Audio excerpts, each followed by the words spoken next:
अलाउद्दीन हमारे सहयोगी इस वक्त हमारे साथ जुड़ चुके हैं। अलाउद्दीन, मायावती ने भी अपना वोट कास्ट किया है, किस पोलिंग बूथ पर हैं आप और किस तरह की तस्वीर वहां पर करेंगे तो आप साफ तौर से देख सकते हैं कि भारी भीड़ और सुरक्षा के दायरे में मायावती आ रही हैं। अब यहाँ पर वो ऑफिशियली बाइट देने के लिए जा रही हैं। आप तमाम लोग इंतजार करें क्योंकि मैं अब ऑफिशियली माइक बाइट के लिए लगाने जा रहा हूँ। बस 10 से 20 सेकंड में मायावती आ रही हैं। आप इंतजार कर, लोग क्या बोल रही हैं। बिल्कुल अलाउद्दीन, तस्वीरें हम भी दर्शकों को दिखा रहे हैं। आप माइक लगाएं, सुनना हर कोई चाह रहा है कि आखिर वोट डालने के बाद, मतदान के बाद बीएसपी प्रमुख मायावती कहती क्या है, क्योंकि इस बार पिछली बार जब उन्होंने प्रेस कॉन्फ्रेंस की तो लगभग 10 से 15 मिनट तक बिना कागज देखे मायावती ने अपनी बात रखी, और जो कि उन पर तोहमत लगाया जाता था कि बिना लिखे तो बिना पढ़े वो कुछ कह नहीं सकती, लेकिन अपनी बात उन्होंने बहुत खूबसूरती से और बहुत ही सशक्त अंदाज में रखी। बिल्कुल मेनका, जब नोटिस भी जारी हुआ था सहारनपुर में जो बयान दिया था तो ये एक तंज भी कसा गया कि भाई आप तो अपने भाषण भी देखकर पढ़ती हैं, तो क्या आपने चुनाव आयोग के नियम नहीं पढ़े, क्या आपने चुनाव आयोग का नोटिस नहीं पढ़ा।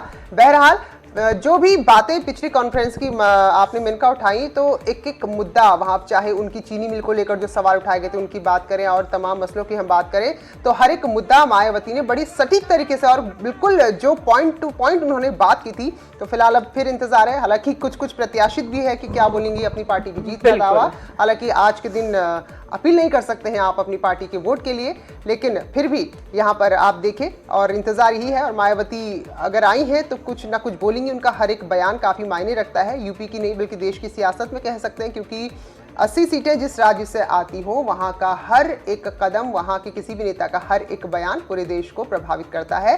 तो फिलहाल वोट डाला है मायावती ने और अब इंतजार है मायावती क्या कुछ कहती हैं मतदान के बाद। बिल्कुल। और प्रीति, थोड़ी देर पहले हम बात कर रहे थे मायावती आखिर क्यों नाराज हैं कांग्रेस से, क्यों इतनी नाराजगी, तो उसकी कई वजहें हैं। पिछले दिनों 3 राज्यों में जो विधानसभा चुनाव हुए वहां पर भी कांग्रेस के साथ बात नहीं बनी, वो एक टीस, वो एक नाराजगी भी होगी। और उसके बाद भी मध्य प्रदेश में बिना शर्त समर्थन बीएसपी ने, एसपी ने दिया कांग्रेस को, और उसके बाद भी अब लोकसभा चुनाव के दौरान बीएसपी के एक प्रत्याशी को, ज्योतिरादित्य सिंधिया के अगेंस्ट जो थे, उनको कांग्रेस ने खुद अपनी पार्टी में शामिल कर दिया। नाराजगी भी दिखी मायावती की। बोलने जा रही मायावती, तो कोशिश करते हैं यहाँ पर।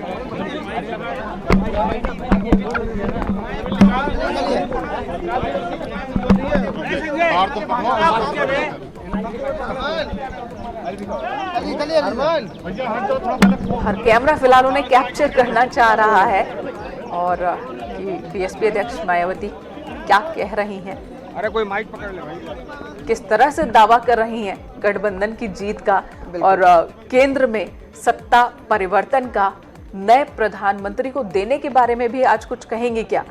जैसा कि खासकर अखिलेश यादव लगातार कह रहे हैं कि 2019 में देश को नया प्रधानमंत्री मिलेगा, तो क्या मायावती भी इस पर इस वक्त कुछ कहेंगी, कुछ दावा करेंगी। बिल्कुल। और मेनका, जो आपने बात कही कि काफी नरम गरम किस्सा रहा, तो आप ये भी देखिए क्योंकि संभावनाएं कभी खत्म नहीं होती राजनीति में, और ये गठबंधन भी जान रहा है अगर, क्योंकि कुछ भी हो सकता है, हम अभी केवल कयास ही लगा सकते हैं कि अगर यहाँ पर वो इतनी स्थिति में पहुंच जाते हैं कि किसी का समर्थन की तो दरवाजे भी खुले रखने हैं। सुनते हैं मायावती।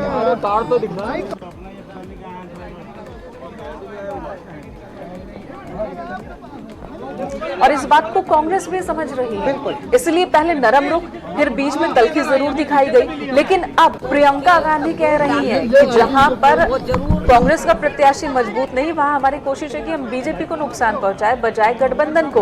गठबंधन को नुकसान पहुंचाने से अच्छा है मर जाना। यहाँ तक कि प्रियंका गांधी ने ये बात भी कह दी। समाजवादी पार्टी के कार्यक्रम में पहुंच जाती है प्रियंका गांधी, यानी कि गठबंधन के प्रति एक बार फिर वो नरम रुख दिखाने की कोशिश। इसी पर जब धर्मेंद्र यादव ट्वीट करते हैं, वो कहते हैं कि भाई आप तो पहुंचा ही रही हैं बीजेपी को फायदा, तो वही जो आप कह रही हैं, बड़ी इस बार बड़ी भ्रम की स्थिति है मेनका, कि यहाँ पर समझ नहीं आ रहा है कि कौन किसको सपोर्ट कर रहा है और कौन किसके खिलाफ है। पहले बयान में आप देखिए बिल्कुल सख्त रुख होगा, अगले बयान में ऐसा लगेगा कि एक दोस्ताना फ्रेंडली मैच चल रहा है। खासकर अगर हम कांग्रेस को लें तो कांग्रेस की जो रणनीति, हालांकि रणनीति का अभाव ही नजर आ रहा है कांग्रेस में, तो जो नीति है कांग्रेस की वो क्या है ये समझना बड़ी मुश्किल हो बिल्कुल, रहा है। बिल्कुल। लोग उसे किस हाँ। तरीके से लेंगे ये मायावती समझना जा बड़ी चुकी है मुश्किल हो शायद, रहा तो है। शायद कुछ बयान दिया हो, बाइट दी हो, तो वो हम कोशिश करेंगे। तो फिलहाल मायावती यहाँ जो पहुंची थी वोट डालने के लिए, अब वो वहां से निकल चुकी हैं। तो हमारे संवाददाता ने जैसा कहा, तो अलाउद्दीन आवाज पहुंच रही है आप तक? जी, अलाउद्दीन, चलिए कोशिश करते हैं, क्योंकि बहुत सारी, अगर फील्ड में है तो मिलकर बहुत सारी चीजें मैनेज करनी होती हैं। वाकई। हाँ, तो ये बाइट शायद दी है मायावती ने, कोशिश करेंगे अभी तुरंत सुनाने की। अलाउद्दीन, आवाज मिल रही है आपको?